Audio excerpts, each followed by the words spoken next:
सबका जय मसीह के प्रिय भाई बहनों, पाम संडे के वचन को यानी दूसरा भाग यीशु मसीह के वचन के द्वारा पूरा होता है। तो हम देखेंगे जकरिया 9 पद में लिखा है कि हे सिय्योन बहुत ही मगन हो, हे यरूशलेम जय जयकार कर, क्योंकि तेरा राजा तेरे पास आएगा। वह धर्मी और उद्धार पाया हुआ है। वह दीन है और गदहे पर वरन गदही के बच्चे पर चढ़ा हुआ आएगा। आमीन। प्रिय बंधुओं,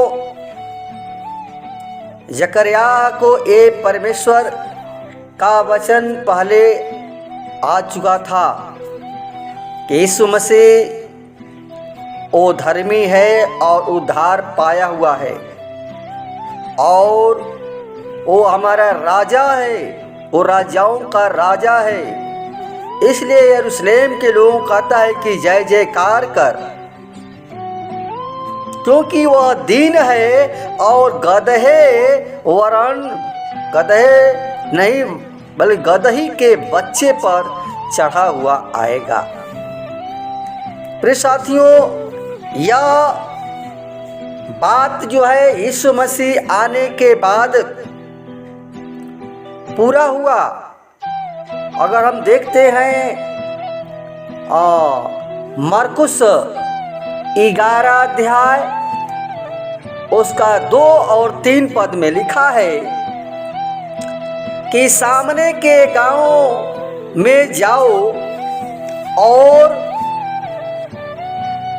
और उसमें पहुंचते ही एक गदही का बच्चा जिस पर कोई नहीं चढ़ा बंधा हुआ तुम्हें मिलेगा।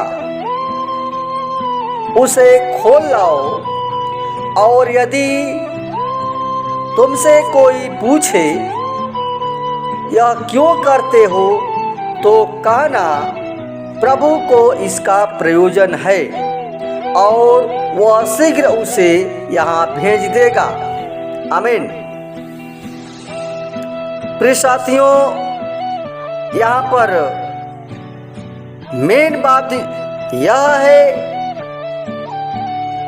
कि लोगों ने जो यहूदी थे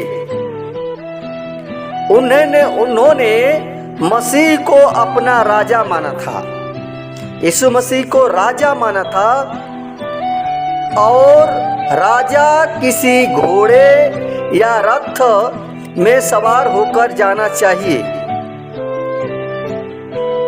बल्कि प्रभु यीशु मसीह ने अपनी सवारी के लिए गदही के बच्चे को ही क्यों आवश्यक समझा। इसके उत्तर में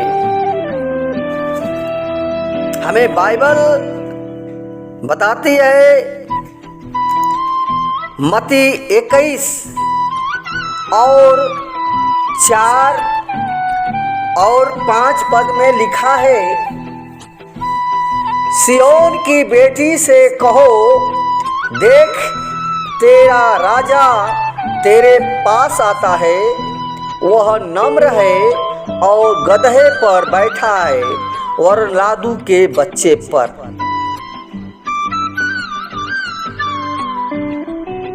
प्रियो 4 में यह लिखा है कि वह यह इसलिए हुआ कि वचन भविष्यवक्ताओं के द्वारा जो कहा गया था वह पूरा हो। प्रियो, ये वचन जो है यीशु मसीह के द्वारा पूरा हुआ और लोग खजूर की डालियां लेकर के उसके होसन्ना होसन्ना के जय जयकार करते हुए उसका स्वागत किया। प्रियो, हम वचन के द्वारा हम सीखेंगे कि गधा ही सबसे दीन और नम्र होता है और उसकी दीनता का पता तब चलता है जब उसके ऊपर बोझ लादा जाता है। बोझ गधे के बच्चे के ऊपर क्या लादा जाता है? बोझ। तो वह उसके लिए कुछ भी प्रतिक्रिया नहीं करता है, इसलिए कि प्रभु यीशु मसीह ने गदही के बच्चे का ही प्रयोजन उच्च समझा, क्योंकि इसके द्वारा प्रभु यीशु मसीह यह समझना चाहते थे कि उसे संसार में पापों के बोझ से दबे लोगों,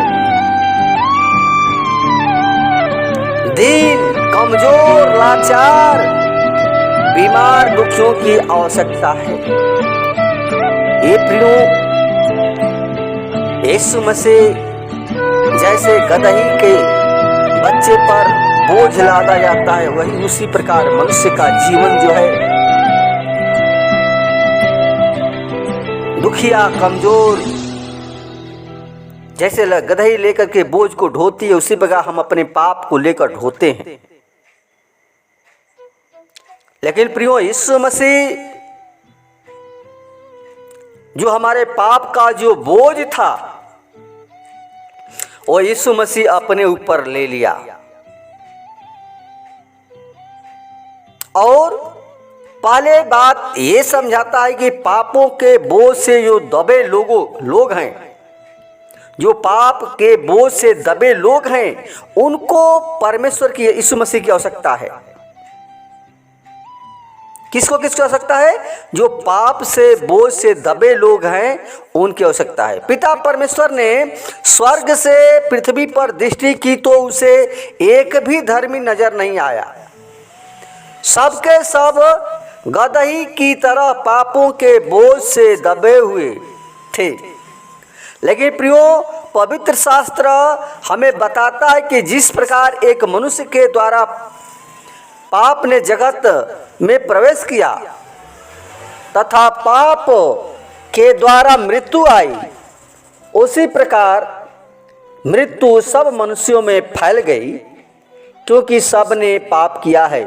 प्रियो, वचन अगर रोमियो 5:12 में देखते हुए तो ये लिखा है। प्रियो, यीशु मसीह का ये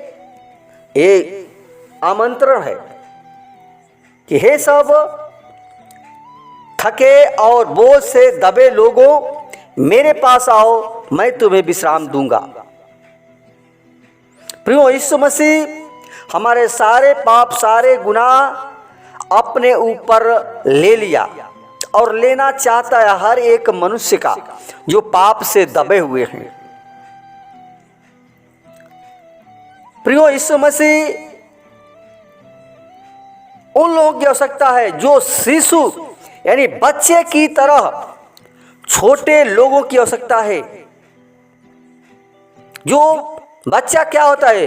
प्रभु यीशु मसीह एक बच्चे की तरह नासमझ, दीन, दुखी, समाज के निष्कृष्ट, बेसहारा, अनाथ लोगों को अपने पास बुलाते हैं। जैसे एक बच्चा पूरी रीति से अपने माता पिता पर आश्रित होता है, उसमें उतनी ही समझ नहीं होती है, जितनी बड़ों में होती है। तो प्रियो, परमेश्वर हमें बालक के समान वो ग्रहण करना चाहता है, वो हमें बुलाता है। उन लोगों की आवश्यकता है जो हम अपना जीवन बालक के समान बिताए। अगर मत्ती 18:2-3 में पढ़ते हैं तो लिखा है कि तब उसने यानी यीशु मसीह ने एक बच्चे को अपने पास बुलाया और बीच में खड़ा किया और कहा कि मैं तुमसे सच कहता हूँ कि जब तक तुम न फिरो और बच्चों के समान न बनो तो तुम स्वर्ग के राज्य में कभी प्रवेश नहीं कर पाओगे। तो प्रियो यीशु मसीह उस मनुष्य को उसको जरूरत है जो शिशु के समान वो जीवन व्यतीत करना जानते हैं। उनमें वह शिशु के समान यानी अपने माता अपने पिता पर जैसे पुत्र आश्रित रहता है जब तक उसी प्रकार वो चाहता है कि वो मुझ पर मनुष्य आश्रित रहे। तीसरा बात है कि यीशु मसीह जो खोए हुए हैं प्रियो उनको ढूंढने के लिए आया और उन लोगों की आवश्यकता है जो लोग पाप बुराई और शैतान की अधीनता और संसार के मोह माया और लालच में खोए हैं। उन सबों को यीशु मसीह ढूंढकर अपने पास बुला रहा है। वो यीशु मसीह बुला रहा है और कहता है कि मनुष्य का पुत्र खोए हुओं को ढूंढने और उनका उद्धार करने आया।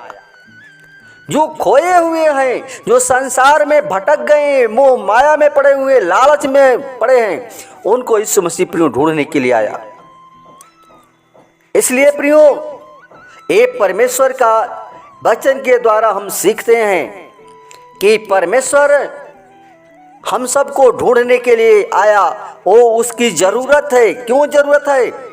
वो दुर्बल बीमार निर्बलों को ढूंढ रहा है, उसकी आवश्यकता है। और प्रभु को संसार के सारे कमजोर बीमार जो निर्बल हैं लोगों की आवश्यकता है। प्रभु यीशु मसीह ने प्रियो कहा कि भले चंगों को वैद्य की आवश्यकता नहीं परंतु बीमारों की होती है। तो प्रियो जो बीमार हैं उनके लिए यीशु मसीह आया ताकि वो जो मेरे पास हैं वो चंगे हो जाएं। क्योंकि वचन में लिखा है, क्योंकि प्रभु यीशु मसीह ने संसार के सारे रोगों को और सारे दुखों को अपने क्रूस के ऊपर उठा लिया। तो प्रियो परमेश्वर की आवश्यकता है, उनकी आवश्यकता है। जो दुष्ट लोग हैं उनको भी परमेश्वर की आवश्यकता है। प्रभु यीशु मसीह संसार के प्रत्येक दुष्ट जन को बचाना चाहता है। जो दुष्टता से मनुष्य भरा है उसका जीवन को सुधारना यीशु मसीह चाहता है। प्रियो वो नहीं चाहता है कि कोई भी अपने पापों से मरे, इसलिए वो दुष्टों पर अधिक अनुग्रह करता है। प्रियो हमारा परमेश्वर प्रेमी है, वो हमसे आपसे प्रेम करता है प्रियो, और प्रेम ही के लिए क्रूस पर बलिदान हो गया। आज वो हमारा यीशु मसीह राजाओं का राजा है, वो प्रभु का प्रभु है, हमसे प्यार करता है प्रियो, वो हमको जीवन देना चाहता है। इसलिए प्रियो हम परमेश्वर को पर भरोसा रखें। जैसे बालक एक अपने माता पिता पर जब तक वो छोटा रहता है, उसका निर्बुद्धि रहता है, अपने माता पिता पर भरोसा करता है, उसी प्रकार हम जीवन को यीशु मसीह के ऊपर भरोसा रखें कि वही हमारे जीवन को उद्धार करता है, वही हमारा सब कुछ करेगा। इसलिए प्रियो हम आसरा हमारा यीशु मसीह के ऊपर होने पाए, क्योंकि हमारा वो राजा है, वो हमारा सृष्टि करता है। तो उस पर हम भरोसा रखें, हमको जीवन देगा। आमीन। प्रिय साथियों, इस वचन के द्वारा परमेश्वर हर एक को आशीषित करे, हर एक का जीवन सफल होने पाए, हर एक लोग जीवन में आगे बढ़ सके, ताकि हर एक के जीवन से उसकी बड़े प्रशंसा होने पाए। धन्यवाद आज के वचन के लिए।